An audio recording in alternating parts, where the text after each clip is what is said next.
위에가 뭐라 그랬죠? 지성소, 아래가 성소. 지성소 안에는 뭐가 있다고 그랬죠? 언약궤가 있고 그 언약궤 위에 그룹이 있다 그랬죠? 천사를 말합니다. 그 다음에 속죄소는 하나님의 보좌라 그랬습니다. 하나님이 앉으시는 자리를 속죄소라 한다 그랬습니다. 그 안에 뭐가 있느냐면 만나가 담겼던 항아리, 아론의 쌍난 지팡이, 언약의 십계명이 기록되었던 돌판 2개가 안에 들어있다 그랬죠.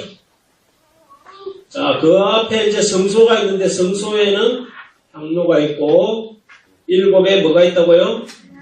등대. 등대를 영어로 뭐라 그런다고 그랬죠? 램프 스탠드.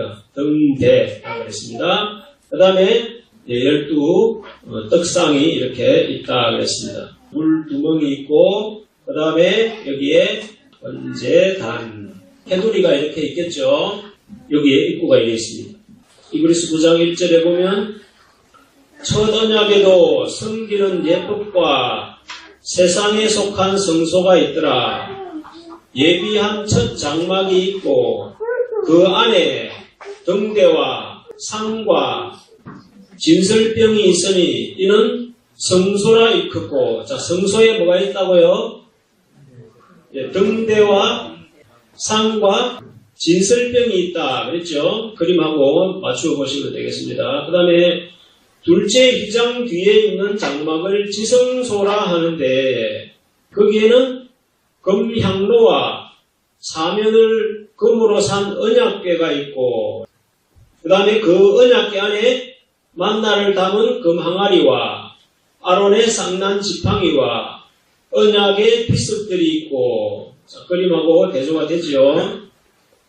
그 다음에 5절에 보면 그 위에 언약궤 위에 속죄소를 덮는 영광의 그룹들이 있으니 이것들에 관하여는 이제 낱낱이 말할 수 없노라. 이 히브리서 저자는 이 하나하나에 대해서 할 말이 너무나 많다 하고 지금 여운만 남기고 그 이야기를 다 풀어가지를 못하고 있습니다. 자, 이게 성막의 구조인데 우리가 구약의 성막을 출애굽기 25장에부터 나온다고 했습니다. 그 성막과 지금 히브리서 9장이 말하는 성막 사이에 차이가 하나 있어요. 어떤 차이가 있냐면은 구약에 나오는 성막에서는 이 항로가 성소에 있는 걸로 기록을 하고 있는데 지금 히브리서에서는 어디에 있는 걸로 기록하고 있냐면 이 지성소에 있는 걸로 기록을 하고 있습니다. 그런 차이는 이 향로에는 향을 매일 피워야 되는데 지성소 안에는 여기 누구만 들어가느냐니까 대제사장이 1년에 1차밖에는 들어갈 수가 없는 곳이에요. 그러니까 향은 매일 피워야 되고 저 위에는 1년에 한 번밖에 못 들어가니까 향을 위에다가 둘 수가 없는 거죠. 그래서 아래에 성소에 두고 있는데 의미적으로는 지성소에 있는 것과 같다 이렇게 이해를 해도 되겠다는 겁니다. 자, 여기서 우리가 하나 꼭 여러분들이 인지하고 지나가야 될 것은 뭐냐면은 이 성막은 그냥 제사의 기구가 있는 곳이 아니다는 거예요. 우리는 성막을 그냥 하나님을 모신 곳이고 하나님께 그냥 제사 지내는 곳이다라고만 우리 기독교인들이 생각하는 경우가 너무나 많아요. 그런데 성경을 이렇게 풀어가다가 보니까 이건 단순히 제사 지내는 기구에 국한된 것이 아니라 이 성막은 하나님의 미래를 이끌어 가시는 구원 섭리를 예고하는 예언의 복선으로 사용하셨다는 거예요. 우리 영화에 보면 복선 있잖아요. 뭔가를 미래에 있을 일을 암시하는 것이죠. 미래를 예언하는 예언의 메시지가 이 성막 안에 담겨져 있다는 거예요. 오늘 우리 기독교인들이 왜 이 성막을 기억을 안 하고 사느냐 하면은 이건 이미 이제 제사 도구였기 때문에 예수님의 십자가의 죽으심으로 영원한 제사가 드려졌다 이거죠. 드려졌으니까 다시 제사 지낼 필요가 있다 없다. 지금 우리 교인들이 양을 안 잡잖아요. 양 안 잡으니까 뭐가 필요 없어요. 물두멍이야 번제단이 필요 없는 거 아니에요. 그러니까 피를 안 흘리니까 물에 씻을 일도 없죠. 그러니까 이 성막이라는 것을 단지 제사 지내는 기구로만 생각했기 때문에 신약시대에 들어온 우리들은 이제 이 성막이 필요가 없다라고 생각을 하고 있는 거라 이 말이에요. 근데 우리가 성경을 찬찬히 이제 다시 돌아보니까 이 성막은 단지 제사 지내는 기구의 의미만 국한된 것이 아니라 이 속에는 어마어마한 하나님의 구원 섭리가 마지막 재림 때까지의 필요한 모든 예언이 여기에 다 담겨져 있더라 하는 것을 우리가 이제 새롭게 보게 된다 이 말이죠. 대부분의 사람들은 제사는 기독교적인 게 아니야 이렇게 생각하는 사람들이 많아요. 저 불교거나 아니면 유교거나 이런 조상들에 대해서 숭배하는 그러한 무리들의 어떤 전유물로 생각하고 제사는 반기독교적인 거야 이렇게 생각을 하는 사람들이 많습니다. 그런 것이 아니라 제사라는 것 자체는 원래가 어디서 출발했냐니까 성경에서 출발한 거예요. 우리가 뭐 유교 그래봐야 공자, 불교 그래봐야 석가 그러죠. 그럼 이건 BC 500년밖에 안 되는데 이 제사 제도를 하나님이 주신 것은 모세를 통해서 BC 1500년 전에 이미 제사가 주어졌던 거예요. 어느 게 원조예요? 이 성경의 제사가 훨씬 원조지요. 성경이 말하는 제사는 이미 3500년 전부터 이미 제사를 하나님이 법으로 또 성경에다가 기록상으로 이렇게 문서화해서 이미 설정이 되어 있었다는 거예요. 그러니까 우리 기독교인들은 자기가 가지고 있는 게 뭐가 귀중한 것인지 소중한 건지 부끄러워야 될 건지 이것 자체를 지금 구분을 못하고 있는 거예요. 왜냐? 제사라는 것 자체도 그러하고 이 제사를 드리는 성막이라는 것 자체를 우리는 너무나 단편적이고 편협한 걸로 이해를 하고 있기 때문이다. 이 설교를 듣는 분들은 모두가 이 성막에 대해서 새롭게 인식을 하셔야 되고 이 성막을 통해서 나타내실 하나님의 구원 역사를 모두가 기다리고 바라고 있어야 되는 거예요. 이기는 자에게 생명나무 과일을 준다. 또 감추었던 만나를 준다. 흰 돌을 준다. 이건 예수님을 만나서 받아야 될 축복 중에 마지막 축복인데도 이걸 기다리지 않고 있다면 그거 어떻게 예수 믿는다고 할 수 있겠어요? 자, 그리고 이 이야기는 어떻게 예언으로 1차적으로 나타난 것만 한번 확인을 해보겠습니다. 히브리서 10장을 보세요.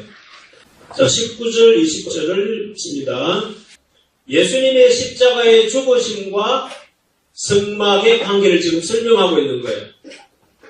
그럼 예수님의 죽으심이 뭔 성막하고 관계 있어? 이렇게 생각하지만 그런 것이 아니라 자, 19절에 보면 자, 예수님의 피를 힘입어 성소에 들어간다는 거예요. 그 예수님의 피, 나를 위해서 십자가를 지시고 나를 위해서 피 흘려 돌아가셨지. 그 피 공로를 가지고 어디 가느냐 하니까 성소를 가야 된대요. 그럼 성소라면 바로 이 성막을 말하고 있는 이 성소를 말하겠죠. 우리 신앙인들이 어디 들어가야 되느냐? 성소에 들어가야 된다는 거예요. 근데 성소에 들어가려고 하니까 예수님의 피가 필요했더라. 이거. 그럼 예수님의 피를 통해서 성소에 들어간다라고 말하는 그럼 이 성소가 단지 제사 지내는 여기 가라 이 말이겠냐 이거죠.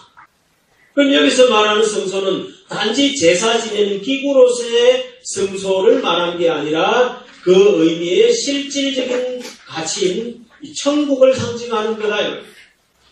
자, 성소는 뭘 의미한다고요? 궁극적으로는 천국을 의미하는 거다. 그러니까 성막이라는 것은 천국을 암시하는 모형이다. 이렇게 이해를 하시면 되겠습니다. 자, 그리고 이 예수님의 죽으심이 또 어떻게 연결되느냐 20절에 보니까 휘장 가운데로 열어놨대요. 자, 휘장은 어느 휘장일까요? 지성소와 성소를 가르고 있는 이 휘장이겠죠. 자, 예수님께서 십자가를 지고 죽으실 때 마태복음에 보면 성전의 휘장이 위에서 아래로 찢어졌다 이렇게 표현을 했습니다. 그 휘장이 찢어진 것이 단지 우연히 찢어진 것이 아니라 이 휘장은 누구의 육체를 의미하느냐? 예수님의 육체를 상징하는 거다. 그러면 예수님이 죽으실 때 휘장이 높이가 성전의 높이가 근 10m가 되는 이 높이인데 앵간한 힘 가지고는 찢어지지가 않습니다. 그리고 10m 높이가 되는 이 휘장이 위에서 찢어졌다는 것은 사람이 찢은 게 아니라는 걸 말하려고 하는 거예요. 그럼 누가 찢으신 거예요? 하나님이 찢으신 거죠. 언제? 예수님께서 죽으실 때, 십자가에서 죽으실 때. 왜? 이 휘장 자체가 누구를 상징하기 때문에? 예수님의 육체를 상징하기 때문에 예수님이 죽으실 때 휘장이 찢어졌다는 거예요. 이 지성소로 들어갈 수 있도록 길을 열어놨더라 이렇게 표현을 한 거다. 그럼 저와 여러분들이 지금 예수님의 피를 힘입어 성소에 담대히 들어간다라고 말할 때 이 성소는 어디를 말하느냐? 여기 성소를 말하는 거죠. 이해가 되시겠죠? 이 지성소를 들어가야 된다. 이 길을 위해서 이 휘장을 찢으시고 길을 열어놓으신 것이 예수님의 십자가의 죽으심의 의미다. 자, 그렇다면 이 의미는 보세요. 예수님의 죽으심과 이 성막이 제정된 시차는 얼마나 차이 나느냐니까 약 1500년간의 차이가 있는 거예요. 예수님의 죽으심 이전에 1500년 전에 성막을 제시했단 말이에요. 그러면 이 성막은 단지 제사도 지내는 기구가 있는 곳이 아니라 먼 훗날 1500년 후에 예수님이 오셔서 여기서 양잡아 제사를 지내듯이 예수님을 죽이실 것을 예언하고 또 이 휘장을 찢으시고 우리로 하여금 여기에 같이 들어갈 수 있도록 길을 여는 이 구원 역사를 행하실 하나님의 예언을 담아두신 것이다. 이게 뭐라고요? 성막의 예언적인 의미다. 그러니까 성막은 제사 지내는 기구가 아니다는 거예요. 성막 그 자체가 뭐예요? 예언이라는 거예요. 이 예수님의 십자가의 죽으심으로 이 성막의 의미가 완전히 다 성취가 되어버렸다면 다시 이 성막이 필요가 없을 거다 이 말이에요. 그런데 요한계시록에 다시 들어가 보니까 또다시 성막의 용어가 수도 없이 나오는 것을 볼 때 이 성막의 의미는 십자가의 죽으심으로 완전하게 성취된 것이 아니다. 아직도 뭔가 더 남아있다는 것을 우리가 알아야 된다는 거예요. 자, 그 제리모를 통해서 완성되어질 이 성막의 의미는 아론의 상난지팡이, 7등대와 2 감람나무 이런 걸 통해서 재림의 때에 이 성막의 예언들이 어떤 형태로 또다시 나타난다 하는 것은 이제 여러분들에게 말씀을 드렸습니다. 자, 이것에 대해서 더 구체적인 것들은 우리가 앞으로 더 공부해 가야 되겠고, 오늘은 성막의 예언이 일부는 초림 때 이루어지고 일부는 재림 때 이루어진다 하는 그 의미는 지금 마무리를 짓는 걸로 하고 상세한 설명은 앞으로 쭉 하도록 하겠습니다. 자, 8장을 한번 가볼까요? 8장에 보면 자, 대제사장을 지금 소개하려고 하는 겁니다. 이러한 대제사장이 우리에게 있다는 거예요. 어떤 제사장이냐? 그가 하늘에서 위엄의 보좌 우편에 앉으셨으니, 그럼 예수님이다 이 말이죠. 예수님이 위엄의 보좌 우편에 앉았다. 이제 교회를 다니신 우리들은 알죠. 하나님의 보좌 우편에 앉으셨다. 예수님 부활하시고 성천하셔서 하나님의 보좌 우편에 계시다. 그 이야기를 지금 한 겁니다. 자, 그럼 예수님은 뭐 하시는 분이라고요? 성소와 참 장막을 뭐 하는 자? 부리는 자다. 아까 예수님의 피를 힘입어 담대히 어디로 간다? 성소로 나아간다 그랬죠. 그 성소와 또 여기 뭐라 그랬어요? 참 장막이라. 참 장막. 참을 강조한다는 것은 거짓이 있다는 것을 전제한 것이죠. 그럼 가짜 장막은 어디 있을까? 자, 이런 건 여러분들이 생각을 해봐야 되겠습니다. 예수님은 지금 어디에 가서 사역을 하시는 거예요? 하늘 제사장을 하시는 거죠. 그러면 반대로 어디에 또 있다는 거예요? 땅의 제사장들이 또 있다는 거예요. 그러면 땅의 제사장은 할 마음이 있으시다 없으시다? 왜? 이건 가짜 장막이니까. 이 가짜 장막에는 가짜 제사장들이 이 땅에 있다 이 말이에요. 이 땅에 있으니까 예수님은 굳이 땅에 있을 필요가 없으셔서 위로 올라가셔서 참장막을 부리신다. 예, 부린다는 것도 운영을 하시고 주재하시고 이끄신다 이런 의미가 담겨져 있겠죠. 자, 그럼 5절 봅니다. 저희가 숨기는 것은 여기서 저희는 누구예요? 예, 땅에 있는 제사장 말이에요. 땅에 있는 제사장들은 이 말이에요. 이 제사장들이 섬기는 성소와 장막은 이 말이에요. 하늘에 참 장막과 참 성소가 있는데 이것을 뭐라고요? 예, 모형과 그림자다 이렇게 돼요. 모형과 그림자다. 성경에 나오는 제사는 의식이 아니라 이것 자체도 예언이에요. 자, 여기 양을 잡아서 제사를 지낸다. 그럼 계속 양을 잡아야 돼. 그런데 이 예언이 의식일 것 같으면 계속 양을 잡아야 되지만 이게 예언이기 때문에 예수님의 십자가의 죽으심으로 양 잡는 제사에 대한 예언이 이루어져 버렸어. 그러니까 다시는 양을 잡을 필요가 없게 돼버린 거지. 그러면 이것은 모형이고 하늘에 뭐가 있다는 거예요?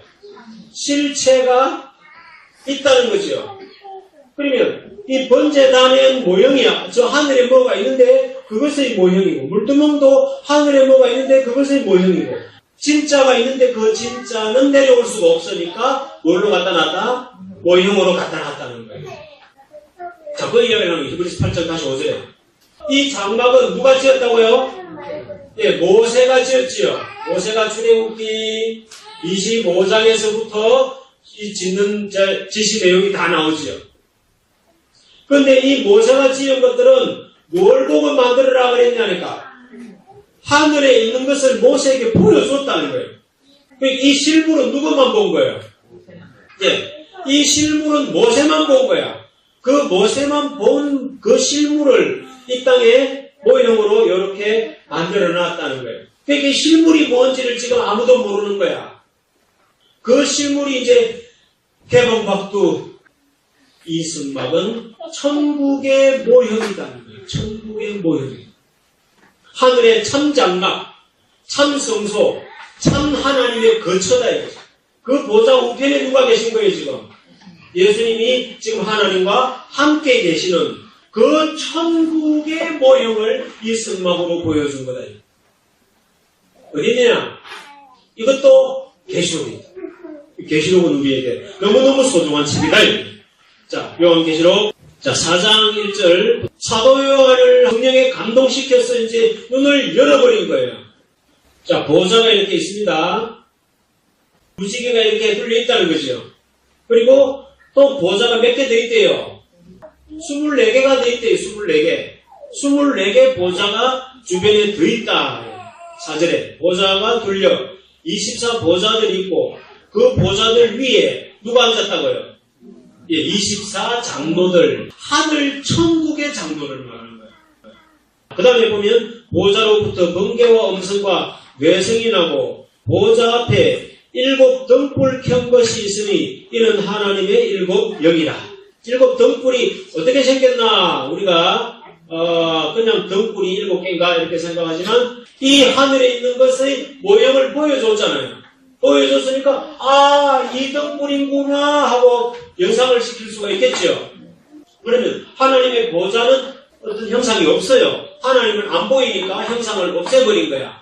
그리고 이 주변의 그룹들이 이렇게 하나님의 보좌를 호위하고 있는 모습이 지금 이 24 장로들이 보좌를 호위하고 있는 모양하고 연결이 되어지겠죠.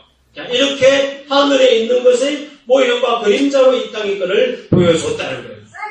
그 다음에 6절에 보좌 앞에 수정과 같은 유리바다가 있고, 자, 이게 이제 이게 진짜 실물이고, 이게 어떻게 생겼을까? 궁금하면 뭘 보면 될까요?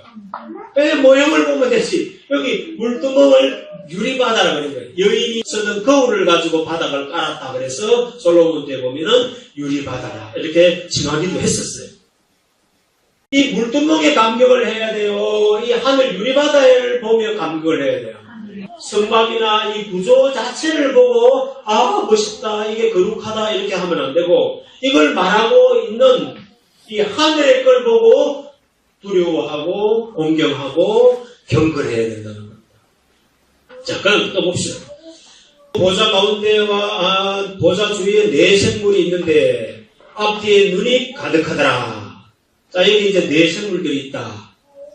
독수리 같고 사자 같고 송아지 같고 사람 같다. 이렇게 표현을 하고 있습니다. 자, 이 네 생물들은 어디하고 연결될까요? 예, 여기 걸리면 죽습니다. 번제단에 들어가면 어떻게 돼요? 일단 죽어야 되죠. 자, 이런 의미들이 다 성막과 하늘 광경이 이게 1대1로 매치가 되는 거예요. 자, 여기에는 지금 12떡상은 정확하게 표현은 안 되고 있는데, 나중에 계시록 21장에 거룩한 성체 예루살렘하고 또 연결시키면 또 부족분들은 또 다 이제 매칭이 되게 되어 있습니다. 그러니 이 하늘에 있는 것에 이것이 실물이고 이 실물을 모형화 이 땅에 만들어준 게 뭐라고요? 성막이다.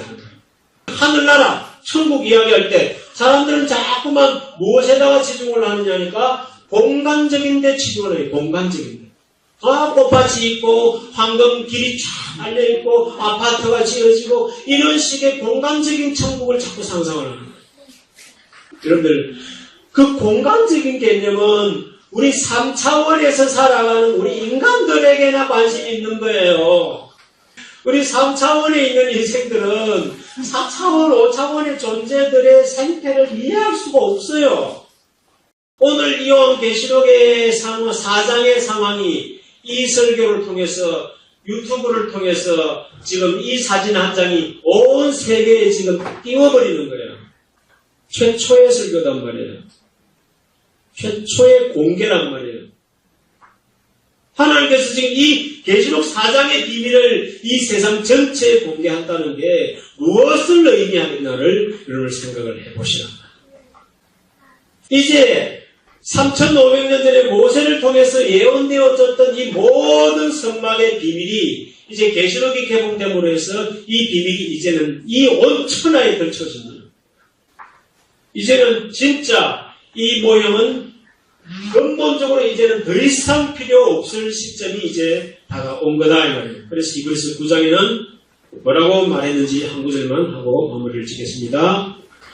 자, 이런 것은 먹고 마시는 것과 여러 가지 씻는 것과 함께 육체의 예법만 되어 왔다. 개혁할 때까지 맡겨둔 거다. 자, 약을 잡아서 제사를 지내던 것은 예수님이 오셔서 십자가를 지시고 죽으심으로 개혁이 되어버린 거예요. 그래서 이제는 더 이상 양 잡는 게 필요가 없는 거예요.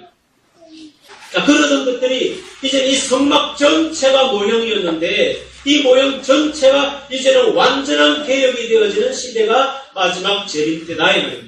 그런 중차대한 시대가 지금 우리 앞에 도래해 있다는 것을 좀 생각을 하시면서 여러분들 마음을 담고 기도를 좀 쌓으시고 이 말씀이 정말 온 세상으로 뻗어나가서 온 인류가 이 하나님의 말씀 앞에 굴복하는 그런 시간이 이제 우리 당대에 이루어지는 것을 볼 수 있기를 간절하게 기도하는 마음으로 동참하시기를 주님의 이름으로 축원드립니다. 네.